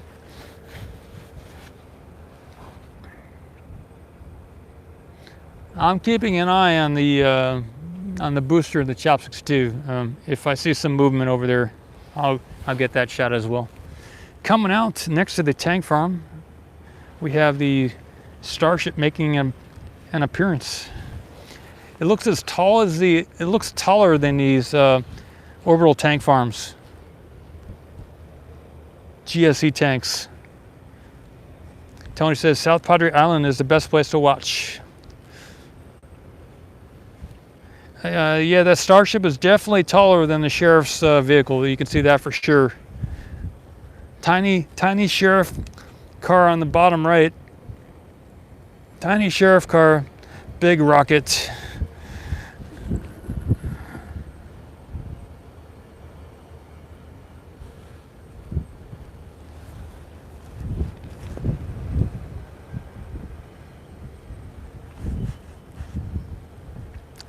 Looks like the Starship is slightly bigger than than Hoppy, just slightly.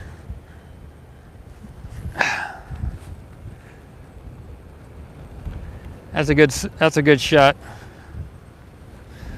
Nadine says she's been watching SpaceX Boca Chica since SN8.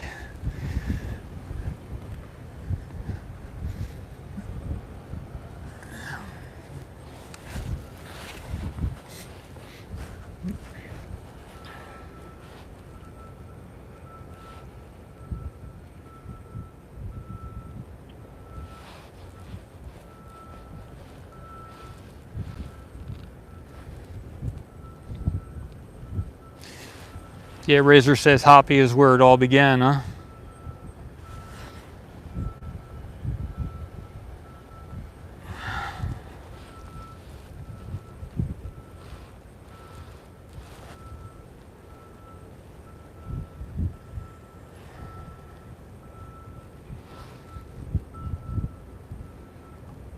Michael says Hoppy could fit inside the Starship.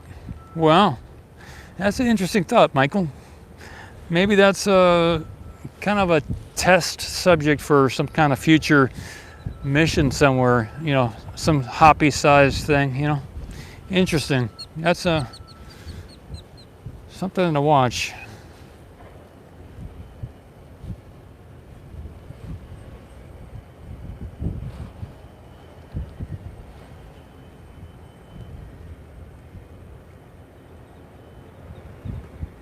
Let me get the big picture. I'll zoom back in.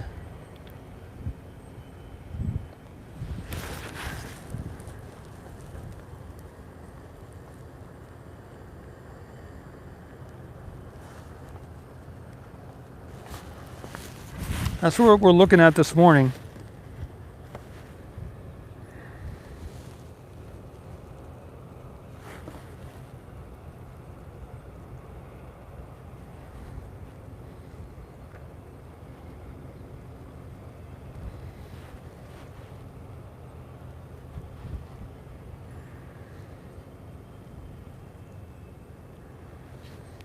So it went from all the way on the left side of the screen all the way to the right side of the screen. Starship is on the move today. It has made that corner out of the main gate.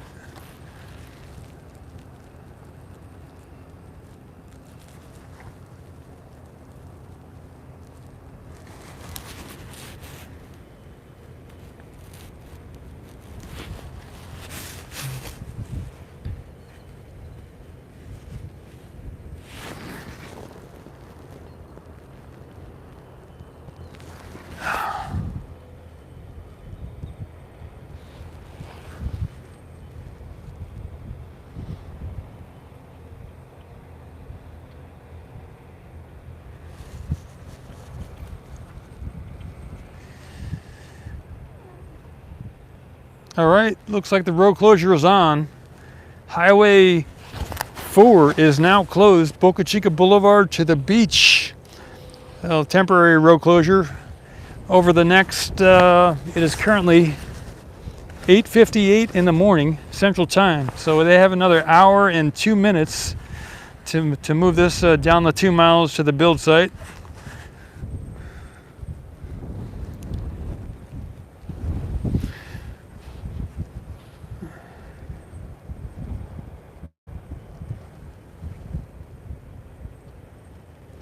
Old Finnish Farmer, good morning. Big Dog, nice to see you.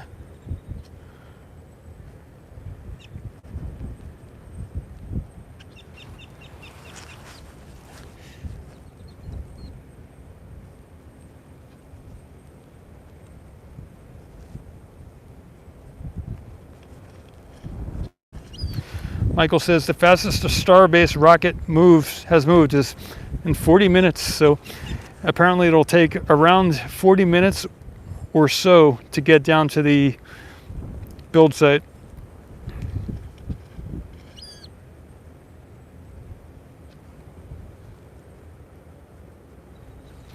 Hey Tony, send me more about what you're talking about there. A Starship. That's an interesting word, Tony. Starship, huh?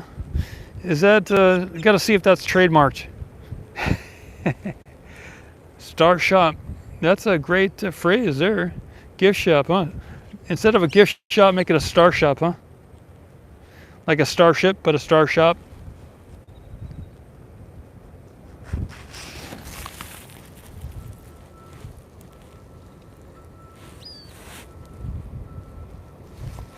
Somebody's going to jump on that, probably.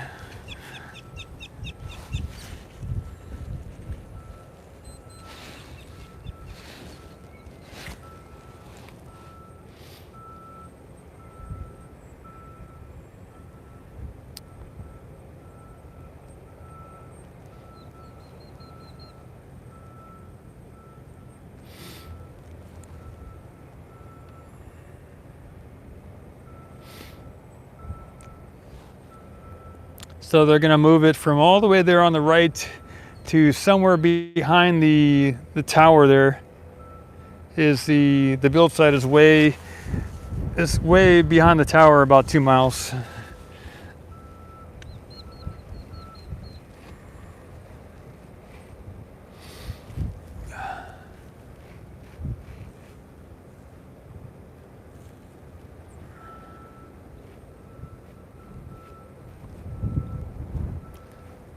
See how things move around there when you move the camera.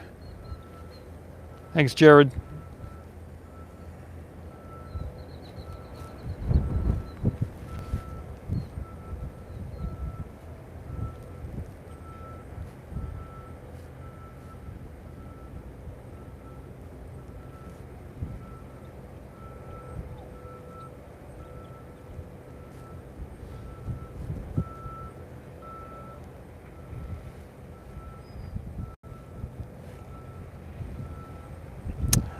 Lemon lime. I can't. I probably won't be here during a static fire, but I will be here maybe before or after the static fire. If it happens before February 2nd, if we have a static fire in the next 5 days, there's some chance that I'll, if I time it everything and know it's going to happen, etc., then I will. Yeah, Jared, I don't do anything illegal, but I may put a camera out, possibly.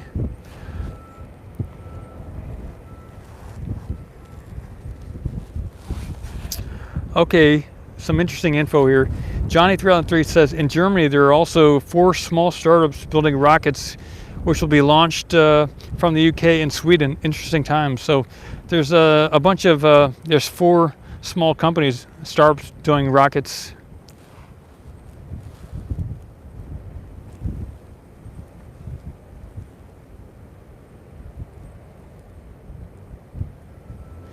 You know, with the age of 3D printing, it's making having your own rocket company a lot easier, I believe. And since some of the other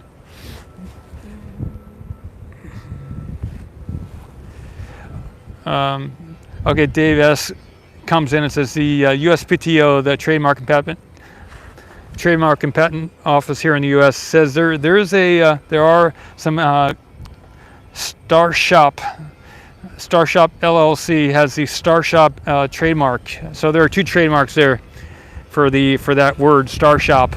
All right. So Dave? Are they still current or are they expired? Even though there have been some trademarks in the past, it doesn't mean they're still live. Are they still live, those 2 trademarks for those 2 LLCs? Okay, Johnny says the names of those companies in Germany are the Rocket Factory Augsburg, High Impulse, ISAR Aerospace, and doesn't remember the 4th one. So Rocket Factory Augsburg is one of the startup rocket companies. High Impulse, ISAR Aerospace. Pretty interesting. Awesome. Thanks, Johnny. I'll check those out. And Tony says Saxaford UK spaceport in Shetland, Scotland. Saxaford UK spaceport. Saxaford.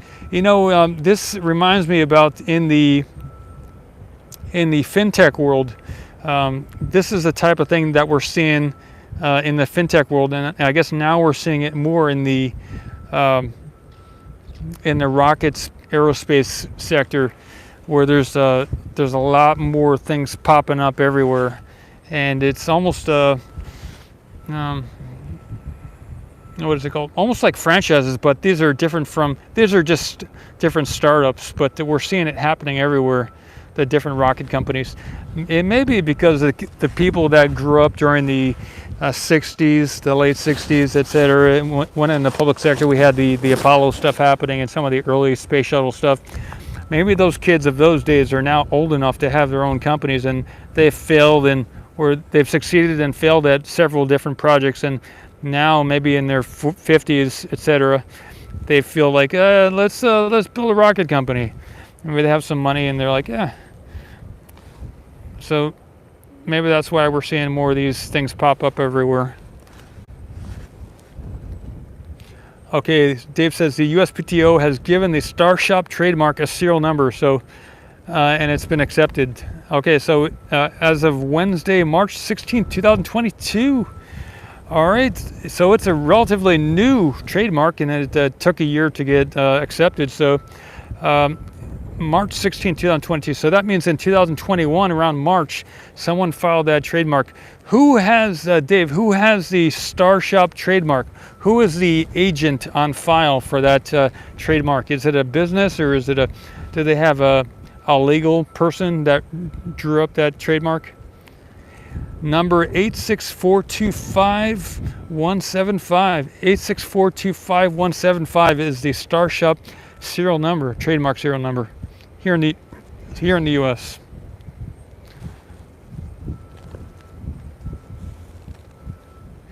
Lemon Lime asks, having a moving camera on an RC cart is allowed during a static fire? Question mark. You know, I don't know if that would still be considered a drone, but Lemon Lime, yeah, it's a good question. You know, there are some.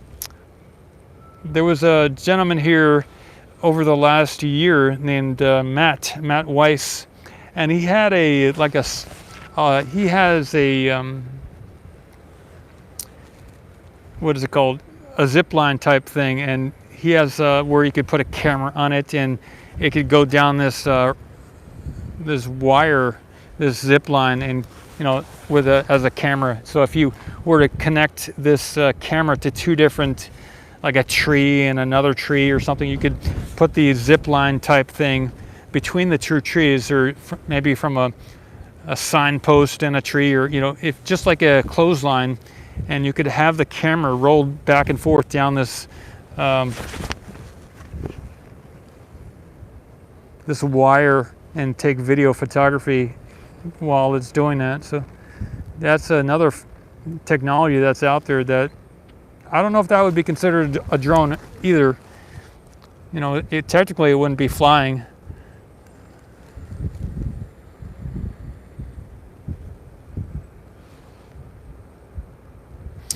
Tony says Cornwall will only do horizontal launches with a plane, and Scotland will be doing vertical launches.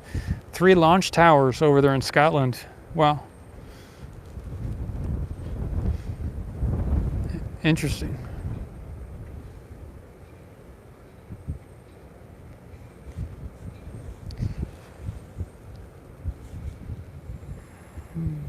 You know, with the lemon lime, as far as what you were saying there, you know, sometimes you just got to do something and see what happens, you know.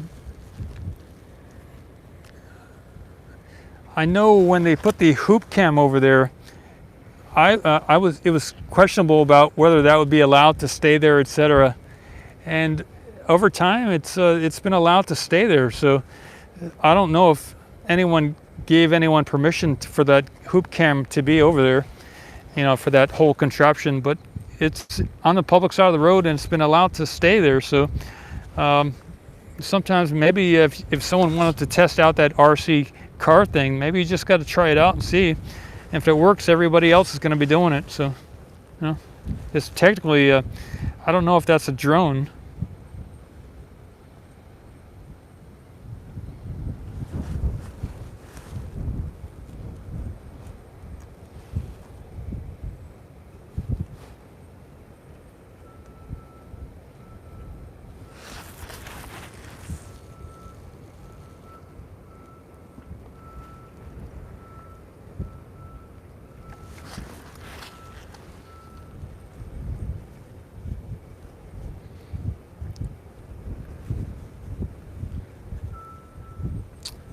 Okay, Jill says she thinks it makes sense that 25, 6, 7, and 9 through 9 would be part of the 5 full stacks Elon spoke about. Okay, that's interesting. Okay, thanks, Jill, for getting back.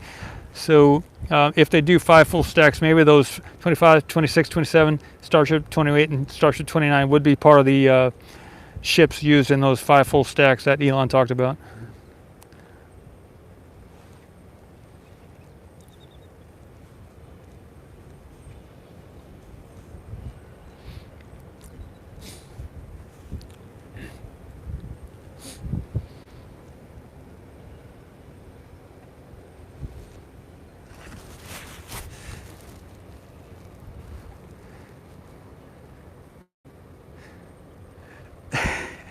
Okay, there's someone here named Jared Lemon and Lemon Lime. We got 2 different people with the word lemon in their name. Good stuff.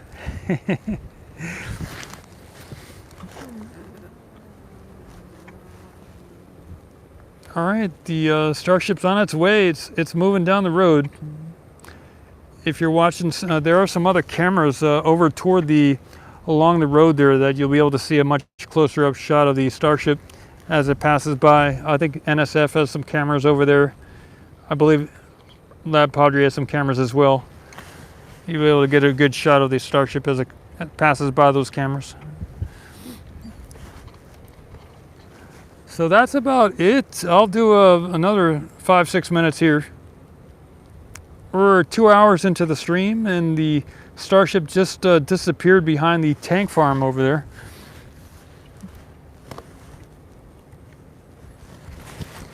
If you're new to the show, I've been doing video here about 2 years, and this is the South Texas launch site. We're looking at the SpaceX Center here in Boca Chica, Texas.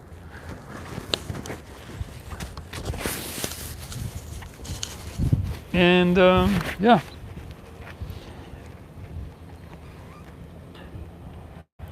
Jared said maybe it's about 92 truckloads of different gases to fill for a full stack, huh?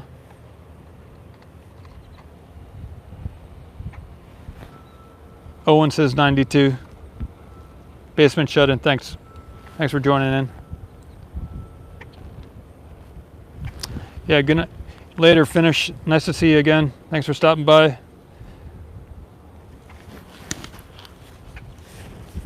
Okay, Michael Mack says, check out Lab Padre Nerdy Cam or NSF Quad Cams. So those are some of the other cams you can get to NSF quad cam and the neural cam for Lab Padre. See you on the flip side, Captain.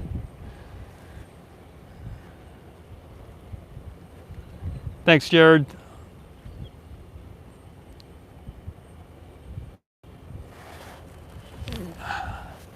So in about 1 to 2 months, maybe, we will see the stacking here once more of the. Not only will we see a static fire of the 33 engine static fire of the Booster 7 in front of us in the center of the screen, maybe there will be some damage from the static fire to the concrete beneath the booster. So we'll have to see how that goes. But if it's not too bad, they'll replace some of the concrete, and then we'll see these stacking.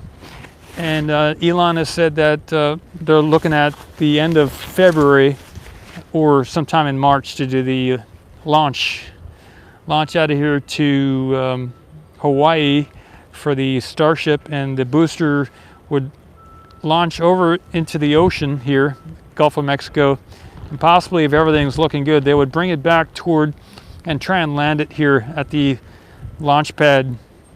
If everything was good, they would maybe try and do that first catch on the first launch.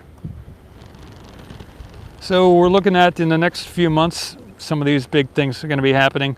Definitely the static fire is the next thing coming up, as well as maybe a static fire over there on the pad B behind over there with Starship 25. The talk here in the chat was maybe they'll do a static fire on the pad B with the Starship 25.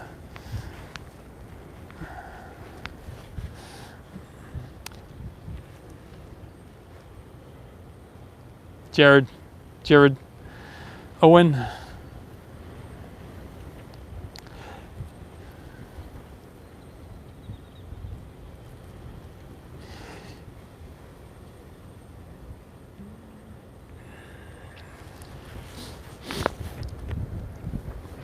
All right, got winding it down. I'll do another minute or so, and that'll be it. Thanks for tuning in, whether you're ending your day over in Australia or the Philippines. I believe you guys are coming toward the end of your day, or you're starting it. It just says Elon tweeted that they're in a new phase of testing. That's good news. And let's see where everything goes. Lots happening here. Good stuff. If you're checking out from OceanCam and you're wanting to find out more about that, go to the website oceansandspace.com. I have 2 other websites. They all go to the same place, embryospace.com and also oceancam.space.